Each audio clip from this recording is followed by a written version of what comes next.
សត្វដែលគ្រោះថ្នាក់បំផុតគឺជាអ្វីតើអ្នកដឹងទេសត្វដែលគ្រោះថ្នាក់បំផុតក្នុងលោកគឺមិត្តខ្លែងខ្លាយដែលនៅក្បែរខ្លួនអ្នកបំផុតមនុស្សអាក្រក់មិនខ្លាចទេអ្វីដែលគួរឲ្យខ្លាចបំផុតនោះគឺ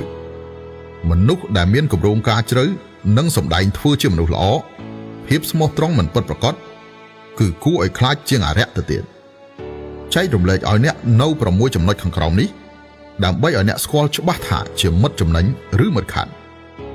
1. សុខចិត្តសំពះខុសព្រះកុំតាមខុសមនុស្សលេងបៀត្រូវឈ្នះមួយដៃតាមមនុស្សត្រូវឈ្នះមួយជាតិនៅជាមួយមនុស្សវិជ្ជមានអ្នកនឹងមិនធ្លាក់ទឹកចិត្តទេដើរជាមួយអ្នកប្រាជ្ញអ្នកនឹងមានលទ្ធផលខុសគ្នាដើរជាមួយមនុស្សខ្ពង់ខ្ពស់ប្រកាសជាឡើងដល់កំពូល 2. នៅក្នុងចំណោមមនុស្សអ្នកដែលធ្វើចរិតល្អជាងគេជាទូទៅគឺគួរឲ្យខ្លាចបំផុតហើយអ្នកដែលស្ងប់ស្ងាត់ជាងគេជាទូទៅគឺមានឫទ្ធិអំណាចបំផុត 3. អ្នកយកចិត្តទុកដាក់ក្នុងការសង្កេតបន្តិចមនុស្សដែលមានចំណេះដឹងខ្ពស់នៅក្បែរអ្នកពួកគេមានចំណុចពិសេសរួមគ្នាមួយគឺគេគិតថារឿងនេះវាមិនមែនជារឿងរបស់ពួកគេទេឲ្យតែអ្នកមិនសួរពួកគេទោះបីជាគេដឹងច្បាស់ថាវាជារឿងមិនអាចទៅរួចក៏ដោយគេនឹងមិនរំលឹកដាស់តឿនអ្នកឡើយមិនចង្អុលបង្ហាញទេបើសិនជាគ្មានការស្នើសុំហើយអាកប្បកិរិយាដែលមាន EQ ទាបបំផុតគឺនិយាយហេតុផលមិនចេះចប់មនុស្សឆ្លាតជ្រើសរើសការមិនអើពើមនុស្សល្ងីល្ងើចង្អុលដាក់រឿងប៉ុនភ្នំ 4. មិត្តចំណេញមាន3កម្រិតសុចរិតភាព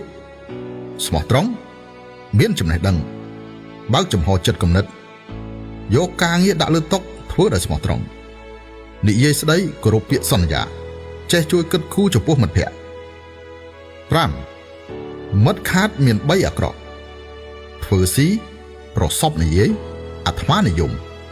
គិតតែពីផលប្រយោជន៍ផ្ទាល់ខ្លួនដោយមិនគិតពីការអភិវឌ្ឍរបស់មិត្តភក្តិដើម្បីចំណេញពីលើមិត្តភក្តិជាទូទៅ